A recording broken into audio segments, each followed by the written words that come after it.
నమస్తే. ఇప్పుడు మీరు చూడబోతున్న వీడియో ఖచ్చితంగా మీకు ఉపయోగపడుతుంది, నచ్చుతుంది కూడా. మరి మీకు నచ్చిన విషయం నాకు తెలియాలి అంటే ఈ వీడియోని మీరు లైక్ చేయాలి, షేర్ చేయాలి, అలాగే మన ఛానల్‌ని సబ్స్క్రైబ్ చేయాలి. మీ సపోర్ట్‌ని నాకు అందిస్తారు కదూ! ఓకే. ఇప్పుడు వీడియోని స్టార్ట్ చేద్దాం. నమస్కారం. రేపటి విశిష్టతని ఒకసారి చూద్దాం. రేపు 15వ తారీఖు ఫిబ్రవరి నెల 2024వ సంవత్సరం గురువారం. శ్రీ శోభకృత్నామ సంవత్సరం ఉత్తరాయణం శిశిర ఋతువు. రేపు మాఘమాస శుక్లపక్ష షష్ఠి తిథి ఉదయం 10 గంటల 12 నిమిషాల వరకు, తదుపరి సప్తమి తిథి. అశ్విని నక్షత్రం ఉదయం 9 గంటల 26 నిమిషాల వరకు, తదుపరి భరణి నక్షత్రం. నక్షత్ర వర్జం ఉదయం 5 గంటల 39 నిమిషాల నుండి 7 గంటల 8 నిమిషాల వరకు.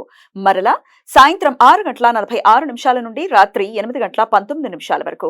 అమృతకాలం రాత్రి 4 గంటల 6 నిమిషాల నుండి రాత్రి తెల్లవారుజామున 5 గంటల 40 నిమిషాల వరకు.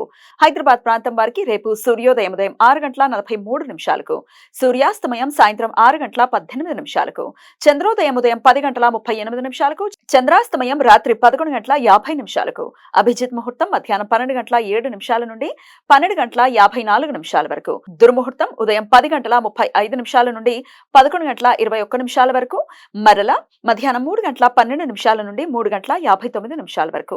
రాహుకాలం మధ్యాహ్నం 1 గంట 57 నిమిషాల నుండి 3 గంటల 24 నిమిషాల వరకు. గుడిక కాలం ఉదయం 9 గంటల 37 నిమిషాల నుండి 11 గంటల 4 నిమిషాల వరకు. యమగండ కాలం ఉదయం 6 గంటల 43 నిమిషాల నుండి 8 గంటల 10 నిమిషాల వరకు. రేపు శీతలా షష్ఠి వ్రతం. మాఘమాస శుక్లపక్ష షష్ఠి తిథి శీతలాదేవిని పూజించడానికి అనుకూలమైన రోజు. రేపు స్త్రీలు శారీరక ఉష్ణతత్వం తగ్గడానికి, ఉష్ణతత్వ ప్రకోప వ్యాధులు సోకకుండా ఉండటానికి, సంతానవతులు కావటానికి రోజంతా ఉపవాసం ఉండి శీతలాదేవిని పూజిస్తారు.